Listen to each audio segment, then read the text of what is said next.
저는 로드리게츠 시티에서 사역하고 있는 전상렬 선교사입니다. 특별히 이 시간 예수는 그리스도라고 하는 말씀을 제가 준비했는데 준비한 말씀을 드리도록 하겠습니다. 기독교 교리에서 가장 핵심 중에 핵심은 어떤 것인가? 그것은 예수님이 그리스도라는 것입니다. 성경은 예수님이 그리스도라고 증거하고 있죠. 우리는 성경의 많은 곳에서 예수님이 그리스도라고 증거함을 알 수 있습니다. 이 시간 우리는 성경을 통해서 예수는 그리스도임을 살펴보게 됩니다. 사도행전 2장 모세가 말하되 주 하나님이 너희를 위하여 너희 가운데 너희 형제 가운데서 나 같은 선지자 하나를 세울 것이니 너희가 무엇이든지 그의 모든 말을 들을 것이라. 사도행전 3장 22절의 이 말씀은 신명기 18장 15절의 말씀을 인용하고 있죠.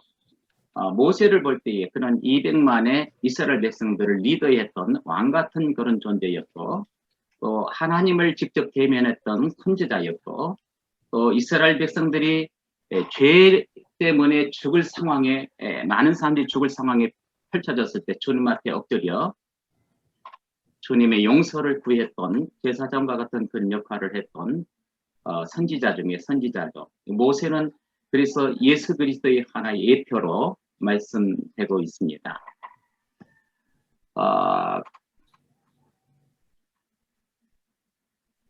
제가 지금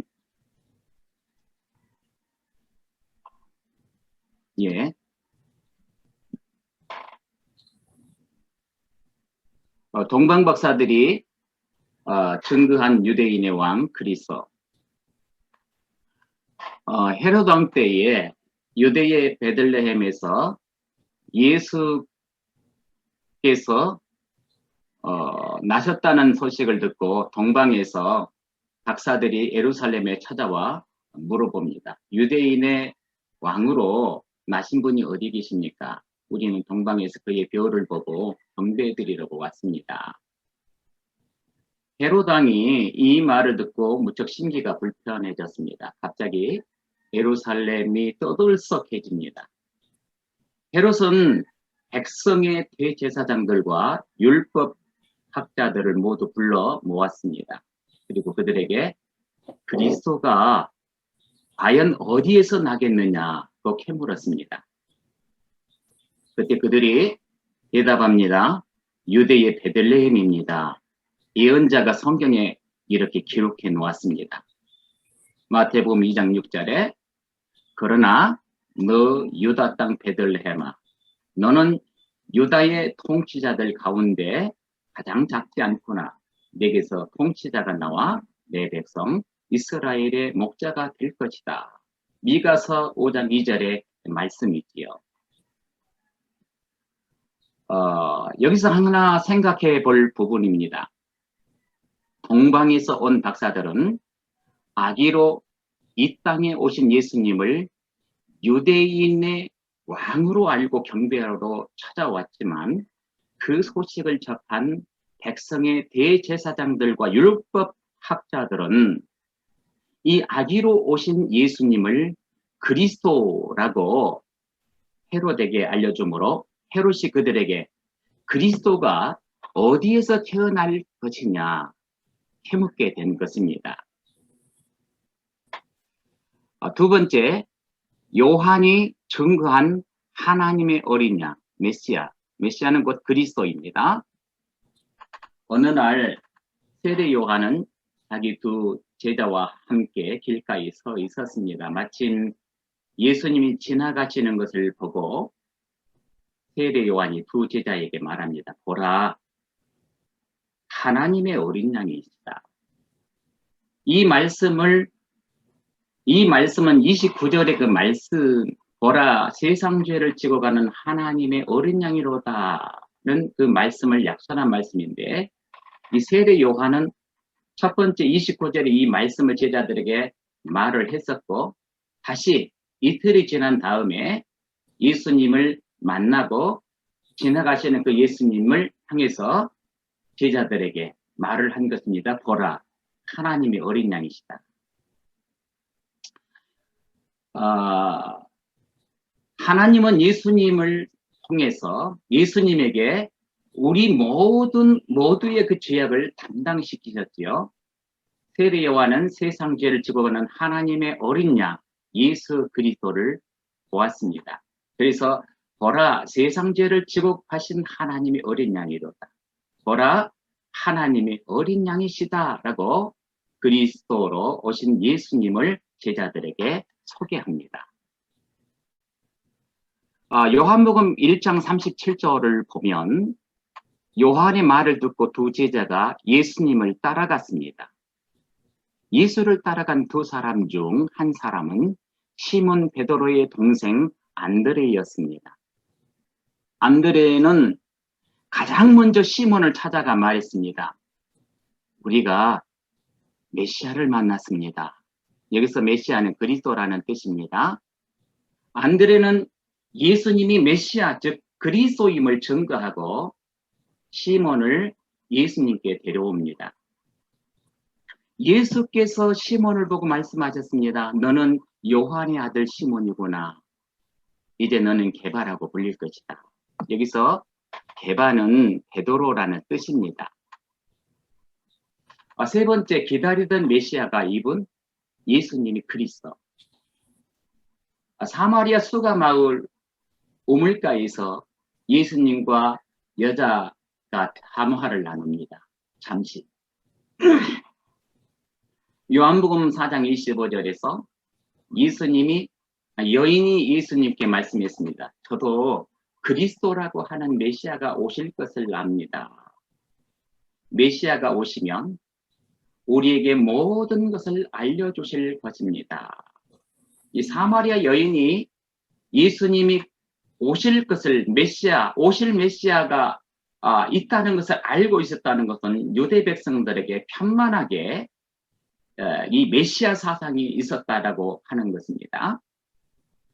그때에 예수님께서 여인에게 말씀하셨습니다. 지금 내게 말하고 있는 내가 바로 그 메시아다.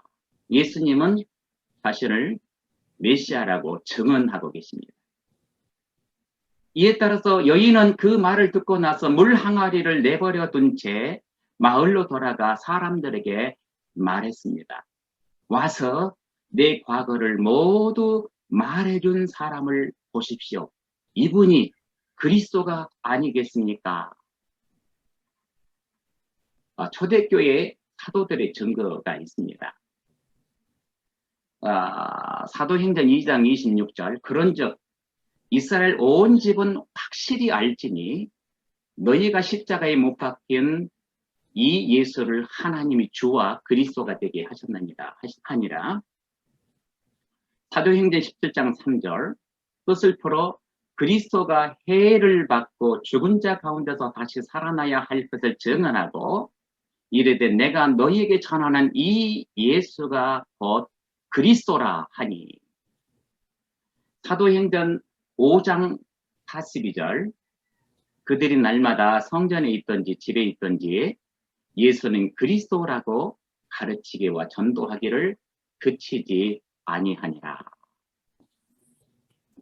그러면 성경에 기록된 목적은 무엇을 말씀하고 있을까요? 요한복음 20장 31절을 보면 오직 이것을 기록함은 너희로 예수께서 하나님의 아들 그리스도이심을 믿게 하려 함이요 또 너희로 믿고 그 이름을 힘입어 생명을 얻게 하려 함이니라. 사도행전 4장 12절은 이렇게 말씀합니다. 다른 이로서는 구원을 받을 수 없나니 천하 사람 중에 구원을 받을 만한 다른 이름을 우리에게 주신 일이 없음이라 하였더라. 요한복음 14장 6절은 말씀합니다. 예수께서 이르시되 내가 곧 길이요 진리요 생명이니 나로 말미암지 않고는 아버지께로 올 자가 없느니라. 요한복음 5장 39절을 말씀합니다. 너희가 성경에서 영생을 얻는 줄 생각하고 성경을 연구하거니와 이 성경이 곧 내게 대하여 증언하는 것입니다.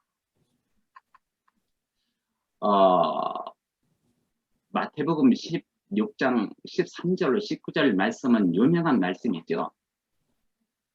예수께서 빌립보 가이사라 지방에 이르러 제자들에게 물어 이르시되 사람들이 인자를 누구라 하느냐 이르되 더러는 세례 요한, 더러는 엘리야, 어떤 이는 에레미야나 선지자 중에 하나라 하나이다. 이르시되 너희는 나를 누구라 하느냐. 시몬 베드로가 대답하여 이르되 주는 그리스도시요 살아계신 하나님의 아들이시니이다. 예수께서 대답하여 이르시되 바요나 시몬아 네가 복이 있도다. 이를 내게 알게 한 이는 혈육이 아니요 하늘에 계신 내 아버지시니라. 또 내가 네게 이르노니 너는 베드로라. 내가 이 반석 위에 내 교회를 세우리니 음부의 권세가 이기지 못하리라. 내가 천국 열쇠를 네게 주리니 네가 땅에서 무엇이든지 매면 하늘에서 매일 것이요 네가 땅에서 무엇이든지 풀면 하늘에서도 풀리리라 하시고. 본문은 예수님께서 3년 이상 제자들을 훈련해 놓고 거의 십자가 지시기 얼마 전에 그동안 훈련했던 제자들을 한테 물어보는 장면입니다. 때는 예수님께서 빌립보 가이사랴 지방에 이르렀을 때입니다. 갑자기 예수님께서 제자들에게 물어보십니다. 사람들이 인자를 누구라고 하느냐? 제자들이 대답합니다. 어떤 이는 세례 요한이라고도 하고요. 엘리야라고도 하고요. 에레미야나 예언자 중 한 분이라고 하는 사람들도 있습니다. 그때 갑자기 예수님께서 제자들에게 물으십니다. 그러면 너희는 나를 누구라고 하느냐? 그때 시몬 베드로가 자신감 있게 대답합니다. 주는 그리스도시요 살아계신 하나님의 아들이십니다. 여기서 주는 그리스도요 라는 이 베드로의 고백은 예수님이 그리스도이시라는 고백인 것입니다. 맞습니다. 예수님은 그리스도시요 살아계신 하나님의 아들이십니다. 예수님이 그리스도라고 하는 말은 예수님이 왕이며 선지자며 제사장이라는 뜻입니다. 그런데 여기서 그리스도의 세 직분의 역할은 무엇일까요? 그리스도의 세 직분의 역할은 첫 번째 왕, 사탄의 문제를 해결하는 참된 왕이며 두 번째 제사장, 우리의 죄를 해결하시는 참 제사장이시며 세 번째 선지자, 하나님과 단절되어 있는 우리에게 다시 하나님을 만날 수 있게 하는 참 선지자라고 하는 뜻이 포함되어 있습니다. 그리스도는 인간의 가장 근원의 문제가 되는 죄와 사탄이 가져다 주었던 하나님과의 끊어짐의 문제를 해결할 수 있는 유일한 분입니다. 그런데 그 시대에 유대인들에게 있어서 최고의 죄는 무엇일까요? 그것은 참남죄예요. 참남죄란 하나님의 영광을 떨어뜨리는 것을 말하지요. 그러면 최고의 참남죄는 무엇일까요? 사람을 보고 하나님이라고 하는 것입니다. 그런데 지금 베드로의 이 신앙 고백을 제사장들이나 바리새인들이 들었다고 한다면 아마 사형을 당할 참남죄에 해당될 것입니다. 청년 예수를 보고 당신은 하나님이십니다. 이렇게 이야기하는 것과 같습니다. 우리가 그토록 기다리던 메시아이고 동시에 당신은 하나님의 아들이십니다. 하나님이십니다. 이렇게 이야기하는 것입니다. 이것은 절대로 시시한 이야기가 아니에요. 신학적인 교리가 아닙니다. 생명 걸고 하는 고백인 것입니다. 그 고백에 마태복음 16장 17절에 예수님께서 대답하여 이르시되 바요나 시몬아 네가 복이 있도다. 이를 네게 알게 하려는 혈육이 아니요 하늘에 계신 내 아버지시니라. 여러분 그 마태복음 16장 17절에 보시면 예수님이 어떤 감정 있었을까요? 지금 저는 이렇게 보였습니다. 예수님이 놀랐습니다. 그 베드로의 고백에 놀라셔서 너 참 복받았구나. 내가 어떻게 이것을 알았냐. 혈육으로 알 수 있는 것이 아니다. 이것은 공부하다고 알 수 있는 것이 아니다. 누가 가르쳐 준다고 알 수 있는 것이 아니다. 내가 볼 때 하나님이 너를 참 사랑하시는구나. 하나님이 너에게 알게 하셨구나. 하나님이 너에게 보여주셨구나. 하나님께서 너를 축복하셔서 너에게 보여주셨구나. 계시해 주셨구나. 라고 이야기합니다. 그리고 18절로 19절에 그냥 축복을 쏟아 부으십니다. 그러니까 16절의 이 베드로의 고백은 예수님을 놀라게 하는 고백이었고 예수님을 너무나 기쁘게 하는 고백이었고 예수님이 정말로 인정할 수밖에 없는 그런 고백이었습니다. 그런데 베드로에게 했던 이 질문을 오늘 이 시대에 우리에게 적용한다면 과연 어떤 평가를 하실까요? 제가 두 가지 질문을 한번 만들어 봤습니다. 우리는 과연 예수님이 놀랄 만한 질문을, 믿음을 가지고 있습니까? 예수님이 우리의 신앙을 보고 과연 인정하실까요? 어떤 선교사님들 중에는 오케이 그런 분들이 계실 수도 있겠습니다. 그러나 우리가 사역하고 있는 그 수많은 대상 그들을 보실 때 우리 주님께서 그 사람들을 보시고 놀라시고 너무 기뻐할 만한 그런 믿음들을 그들이 가지고 있나요? 왜 여기서 끝나버렸습니다. 이제 간증을 좀 하겠습니다. 저는 1981년도에 처음으로 교회를 나갔어요. 이끌어주는 사람이 없었습니다. 결석을 해도 신방을 와주는 사람이 없었습니다. 성경 공부를 시켜주는 사람도 없었습니다. 2년 가까이 나가는데 하여간 그 교회에서 저에 대해서 아무런 관심이 없었어요. 어떤 측면에서 보면은 화딱지가 날 수도 있어요. 성도에 대해서 전혀 관심이 없어요. 그때 친한 친구가 교회를 다니기 시작을 했어요. 다른 교회에. 성경 공부를 하며 신실하게 변한 그 모습을 보면서 너무나도 부러웠어요. 마침 그 교회가, 우리 교회가 이사를 간다게 올 거니 이사를 가? 그러면 나도 교회를 따로 이사를 가야 되겠다. 관심이 없으니까 은혜 받은 자리로 한번 나가야 되겠다. 친구 교회로 갔습니다. 성경 공부를 시작을 했어요. 그런데 그 교회에서 저의 구체적인 신앙 점검도 안 하고 교사로 일하게 하더라고요. 제가 교사로 봉사하고 싶은 그런 마음은 있었어요. 그런데 이 교사 그때 당시까지 제가 기도 한 번도 제대로 해본 적이 없어요.